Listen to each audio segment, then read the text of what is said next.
We have been long awaiting this moment. We now request our Honorable Governor, Thiru R.N. Ravi, sir, to address the gathering. Peru Madhipir Kuriye, Dr. T.J. Sridharan Avargale, Srimati Sankari Chandrasekharan Avargale, Dr. Raghavendra Sharma Avargale, all the members of Vishwas family, distinguished invitees, and my dear students.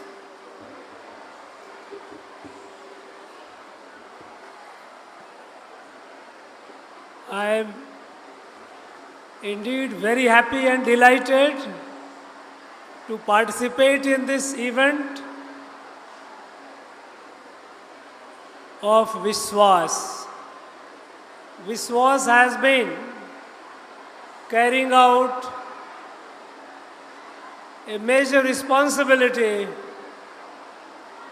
of building the nation, saving the world, by catching the children young and giving them right sanskar.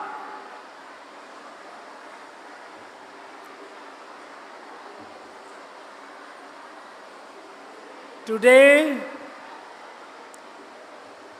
the world is experiencing so much of explosion of material knowledge, bhautik gyan, bhautik buddhi. So much so that the world is facing numerous existential problems. We have wars, we have conflicts, we have pandemic, we have poverty, we have climate crisis.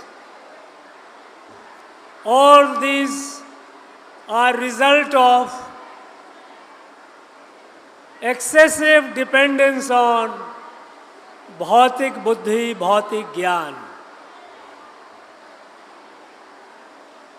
There is so much imbalance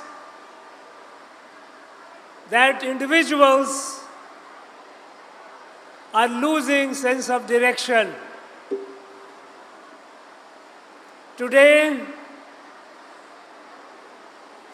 we are every other day we keep getting new and new amenities, new and new gadgets that adds to our physical comfort, but there is no peace. Today, the family system is under stress, it is breaking. Even the nuclear family, a small family, is not a family anymore. In the same house, you see, the parents and children may be sitting, rarely they sit together, but even when they sit together, each one is busy on mobile in their own world. So they are together physically, but they are not together. So even the families are under stress. Where are we heading? What is going to be the fate of the world? You know, when India got independence, on the day India got independence, 15th August 1947, our great Rishi, Sri Aurobindo, you know that Sri Aurobindo was a great revolutionary. He fought the British through revolutionary means. And at one point he came to Pondicherry, and there he has spent the rest of his life. And while at Pondicherry, when he has started observing this events around the world, he saw the First World War, large destruction of humanity. He also witnessed Second World War, massive destruction of humanity. He also witnessed something which humanity had never witnessed before, the destructive power of nuclear weapon. When the nuclear weapons were dropped on Hiroshima and Nagasaki, millions of people perished. Such a destructive weapon in the hand of humans who are fighting with each other in the name of ideology. Someone, communist, capitalist, socialist, Fabians, democracy, dictatorship, all kinds of ideology born out of human mind. People were fighting, destroying each other. And at this point of time, when a nuclear weapon comes in the hand of humans, what happened was an example at Nagasaki and Hiroshima. And then Sri Aurobindo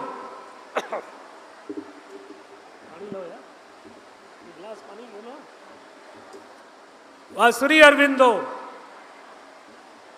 he thought, what is the fate of humanity? What is the fate of humanity? Is it self-destruction? Is it how humanity is going to finish off? Killing each other? And then he realized, no, this is not the fate of humanity. The fate of humanity is to evolve to the next level of evolution. And how to evolve at the next level of evolution, where we start seeing ourselves in everyone.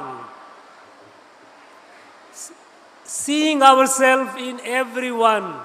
Atmavat sarva bhuteshu is the core tenet of Sanatana Adhyatma, Sanatana Dharma. How do we evolve to that level? And then Sri Aurobindo said, in the entire universe, Earth is the only evolutionary planet where we have life. And life which is evolving from Jad to Chetan to Jeev, Manush thinking. It is evolutionary planet. Earth is the only evolutionary planet. On this evolutionary planet, Bharat is the only country where this knowledge, this revelation came since the time of Vedas. Unity of creation. We are all one. Mamatma sarva bhutatma. Isha vashyam idam sarvam yat kincha jagatyam jagata. Tena tektena bhunjitha ma griddha kashyat vidadhanam. Whole universe, whole creation, living, non-living, plants, animals, humans, all are manifestation of the same divine. This realization came only in Bharat, nowhere else. And so, Rishi Aurobindo said, Bharat has a duty.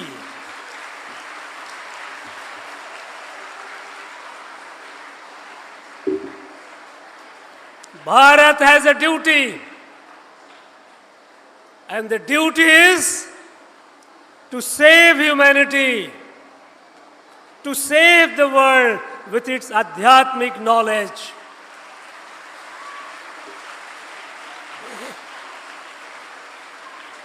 But then, how do you save the world with your adhyatmic knowledge? Because adhyatmic knowledge has been there with us for several thousand years.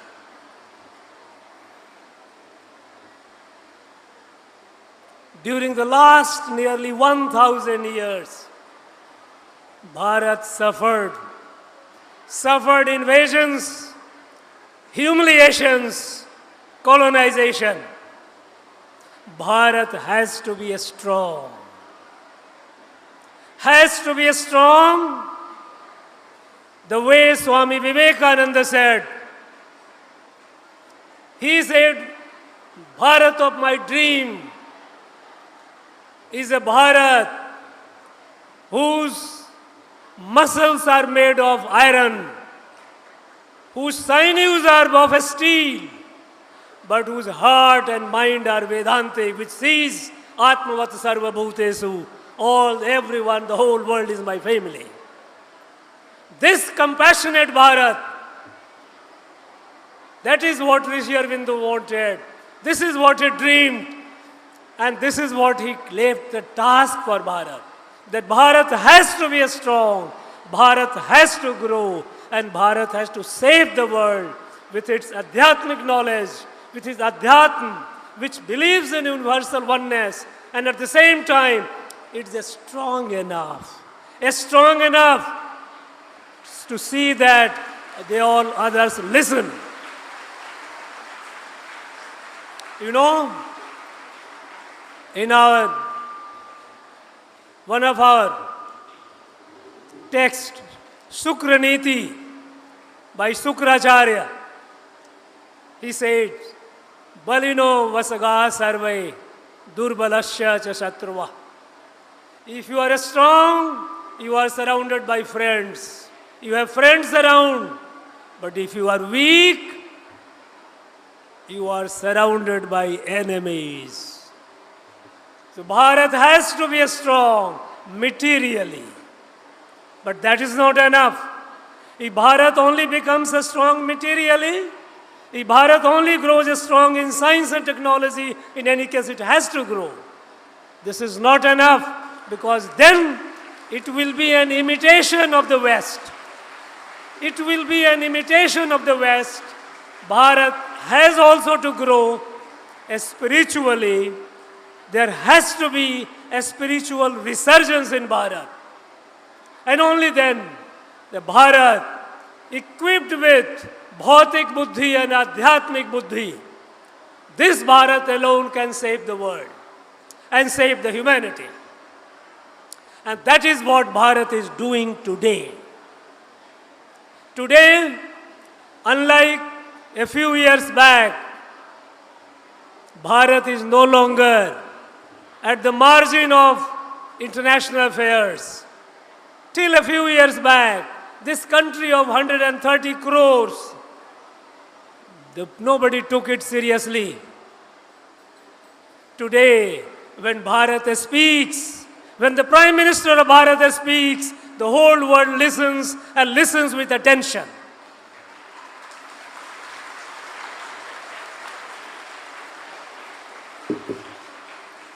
And today, Bharat is showing the way. We had global pandemic. The whole world was affected. It didn't spare anyone. Rich, poor, all alike were affected. And in this time, when the world was affected by COVID-19, when the developed countries, the developed vaccines, there was expectation that they would share with the rest of the world. It didn't happen. They raised the price of vaccines. Vaccine nationalism began. And at that point of time, thanks to our scientists, they produced vaccine. And now the world acknowledges that our vaccine was among the best in the world. And we gave that vaccine.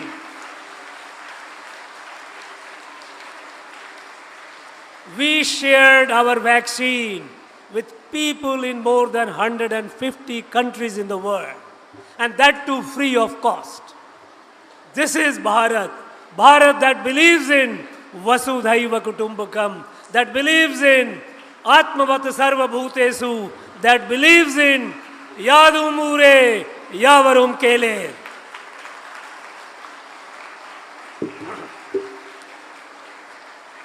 Now this Bharat equipped with Bhautik Gyan and Adhyatmik Anubhuti, it has to be cultivated. It has to be cultivated in our children since the time when they are young and impressionable. That is the time when you put the sanskar, the seeds of sanskar. And Vishwas, with their initiative, reaching out to thousands and thousands of students, making them appreciate, age appropriate. At this age, you recite. You young children, you may not know the full meaning of it all. Doesn't matter. It is so deep that even grown-up people don't understand the full meaning of it as yet. One has to keep learning. But at your age, when you recite it, when you memorize it, it makes you a better person. I remember I was a class 5th student. My father asked me, he gave me a task, memorize Bhagavad Gita.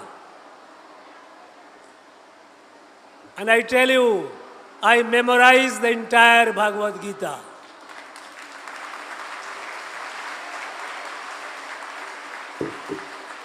In my class 5th, when I was there, I didn't understand much meaning of it. But I can assure you, all through my life, it has kept me in good stead. I keep visiting, I keep repeating, I keep reciting, and I keep getting new and new meaning. It's a source of strength. In any field, even when I was in the area of Jammu and Kashmir and Northeast, surrounded by enemies, life at stake, this Bhagavad Gita kept me in good health, in good stead. Even when they were fighting, I remembered the relevant slokas of Bhagavad Gita. Brahmanadhyaya karmani sangam tektva karoti yaha labhyate na sapapena padma patra vimamasa. If with the duty to the Bharat Mata, if I am doing something and if lives are lost.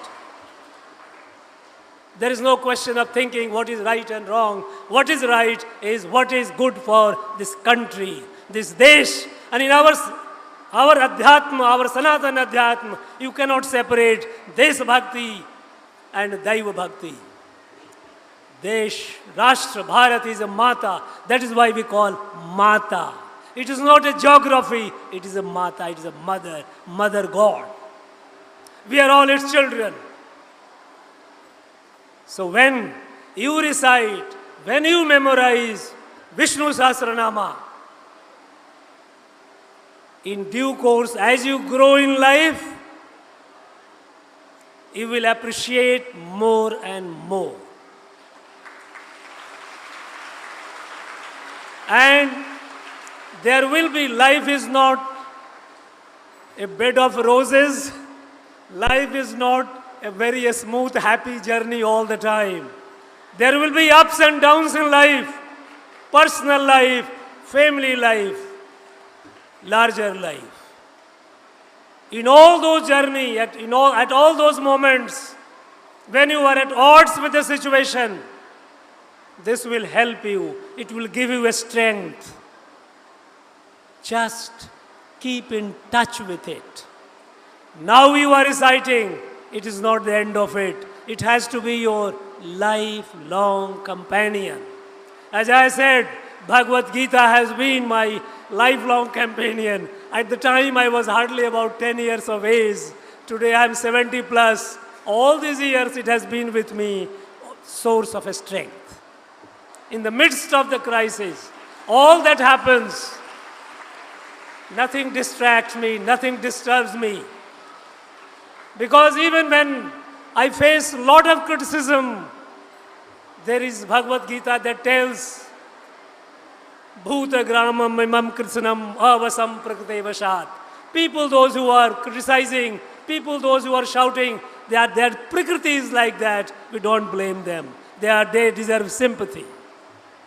That is the strength that this gives you. So keep in touch with it and keep practicing it. It has numerous advantages. You will get to know, you will experience it as you progress in life. And I would like to thank Vishwas, entire fraternity, Dr. Sridharan, down the line, everyone. I must give them greetings and compliments, my best greetings and best wishes for all that you are doing. Educating the children, giving them good sanskar. Please continue doing, keep building the nation. Our nation deserves to be where it should be, where its destiny lies, the leader of the world. And we have now moving forward with a sense of time. Sense of time is by 2047. We have just about less than 25 years before us when we have to lead the world in every respect. We are leading the world. Journey has begun, but we have to reach where we are able to. In full glory, Bharat should be able to lead and save the world, save the Mother Earth, save humanity, and people live in harmony and peace. Thank you, Vishwas. Thank you, children. All of you, my best wishes and greetings to all of you once again. Jai Bharat.